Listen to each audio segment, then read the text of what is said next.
talking about maintenance on the SL2 and the ARO pen. Both are non-piston type pens. There's not a lot to go wrong with them. Your main part that you need to maintain and keep up to date, up to scratch, is the head unit. I've removed the pipes from them just for ease of filming. So what I will do, I'll move the SL2 out the way. The only difference between the heads on them is the SL2.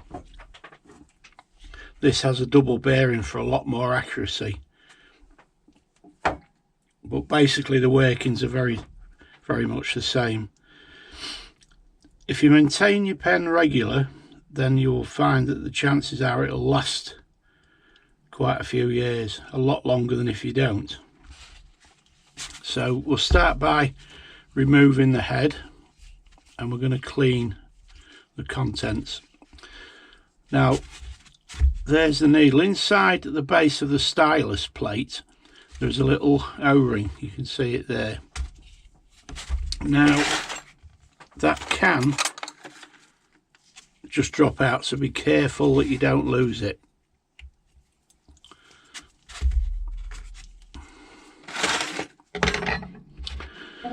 You then remove the stylus, and with the stylus is a spring, the return spring. Sometimes the spring will stick in here and you might have to just pop it out with a pick or a pair of tweezers.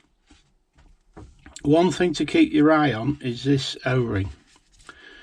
You need to make sure that it's not worn, there's no cracks, it's not flattened off on the surfaces too much. Now basically this is all you need to maintain with this particular pen. What I tend to do is just give this top a wipe,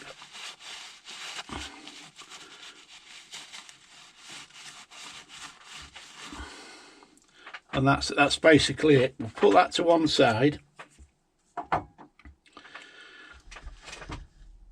As you can see in there, it's fairly mucky, although it's not that long since I cleaned it, so it's not as bad as what they generally get. How I clean it is I use brake cleaner.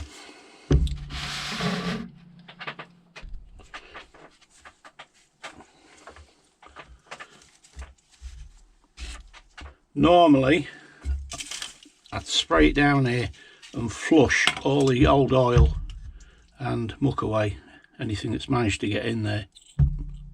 Give it a good, then blow it through with the air hose.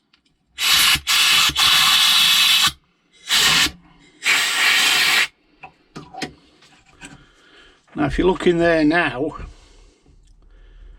it's actually quite clean. I'll get a bit of rag and just make sure that's clean and there's nothing left.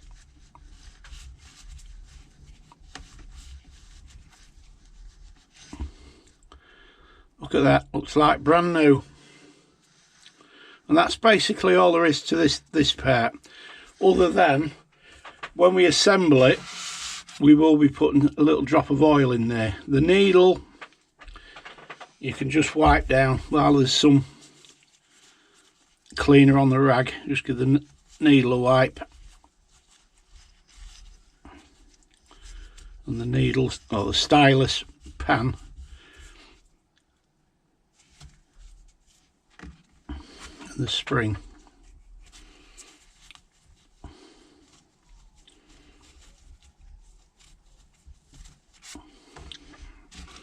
Then it's just a case of reassembling it.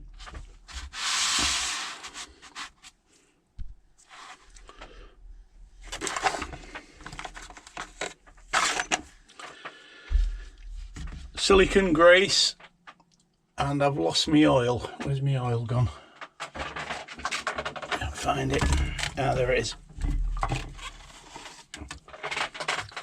This is just very thin normal tool oil. What I would normally do is just put a drop in that bearing surface, a couple of drops in there. The needle, I tend to put a little bit of silicone grease on it.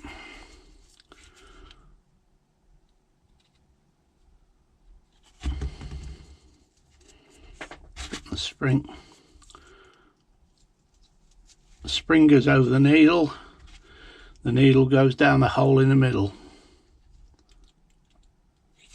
like so. Now then, we might have a little bit of oil come out, just wipe it off. So now we need to place the O-ring back, a little bit of silicone grease, don't need a lot.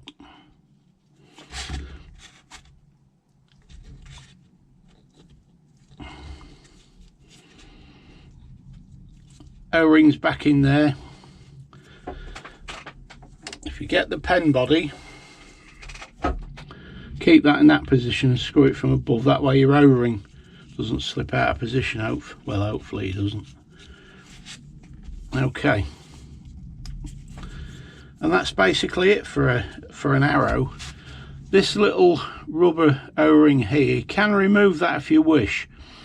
What that'll do is, if you remove it, the air flow comes out through these little, I don't know if you can quite see them in here, these little grooves underneath the O-ring. If you remove the O-ring, basically it allows the air to vent quicker, and you sometimes get a bit more power using it like that.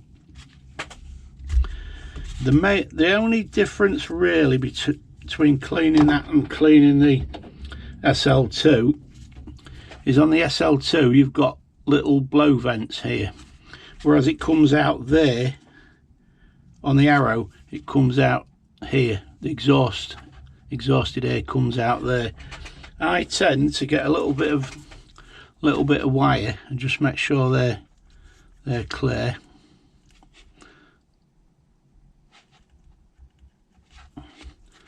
They can get crud in them. I tend to make sure they're clear. Then I would, well, I can show you. As you can see, it's very much the same. The O-ring's left in there again. This is the needle. It's a lot longer needle due to it being a double bearing pen. And it looks practically the same inside, but instead of having just the one bearing, the SL2 has one there and one further down, which keeps the needle more rigid. But then you can clean it out, blow these through,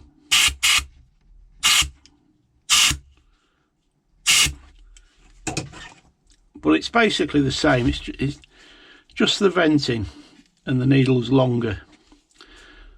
Now then, where's the spring gone? Hello, where's the spring gone? Has it run off? Oh, it's there. It's caught in the rag. Right, so same in reverse. Needle, spring, down the centre. The O-ring needs to come out of there. Just put a little bit of silicone grease on that, keep it in place and lubricated.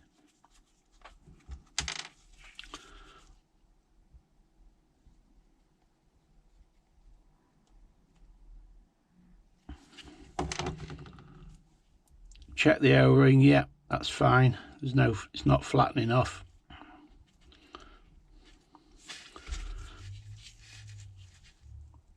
Then on we go.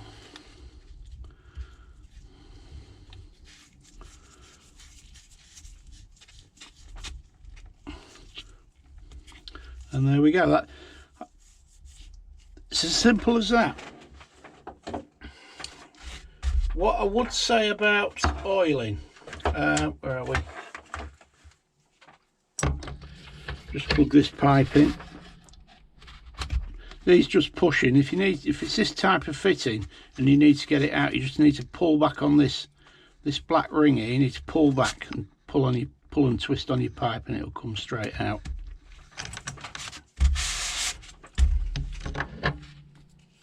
about every 8 hours of use, you need to pop about 3 drops of oil straight down the middle. Hopefully that'll keep you going. Now drop that in there. I'll plug it in and switch it on.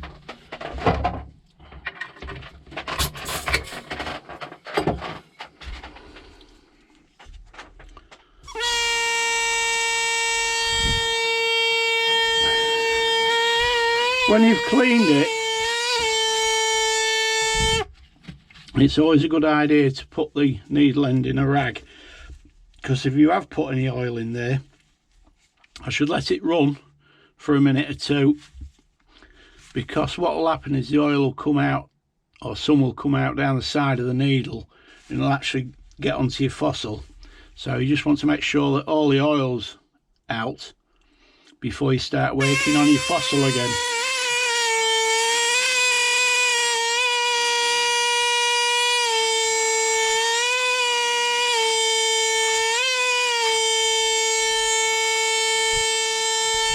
Right, that's fine.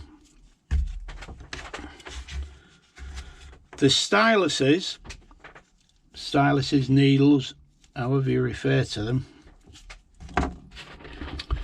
you should sharpen on a diamond stone or diamond wheel. A diamond wheel is a lot easier.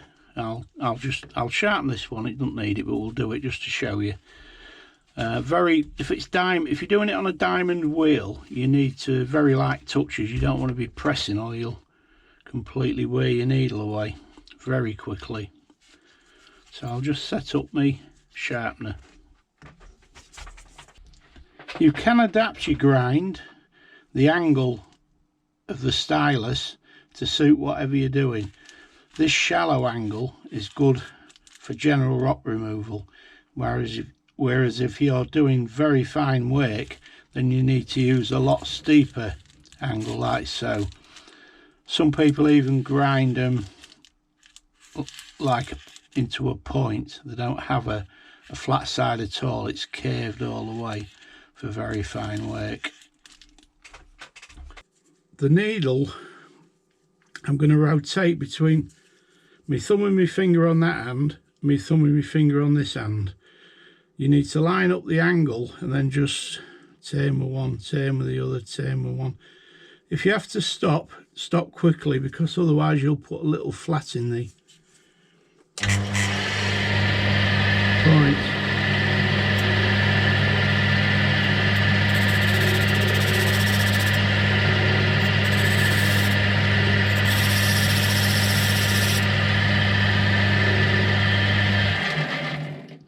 That is now very sharp again. Okay, so that's sharpened. It's as simple as that. Nothing really complicated. It does take a little bit of getting used to sharpening them. It's easier if it's horizontal. If you can work with a horizontal diamond wheel, it's a lot easier. So we'll put this back together now.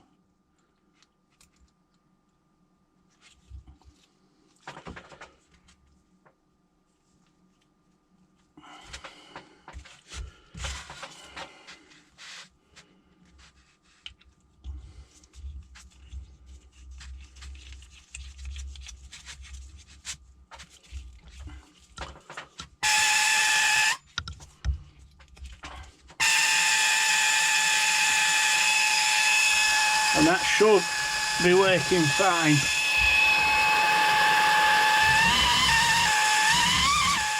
I've put quite a fine grind on that, as you can see. I'm probably going to have to alter that shortly for another use. Right, so that's basically all there is to it. Well, if you do this regular, put your drops of oil in every 8 hours of use, the pen should last you for years. It's there's no reason these would really fail other than wear and tear through muck getting in there, getting oil on it, acting as an abrasive and wearing parts out in the nose. But yeah, well, I hope that's helped. At some point I will do the piston type pen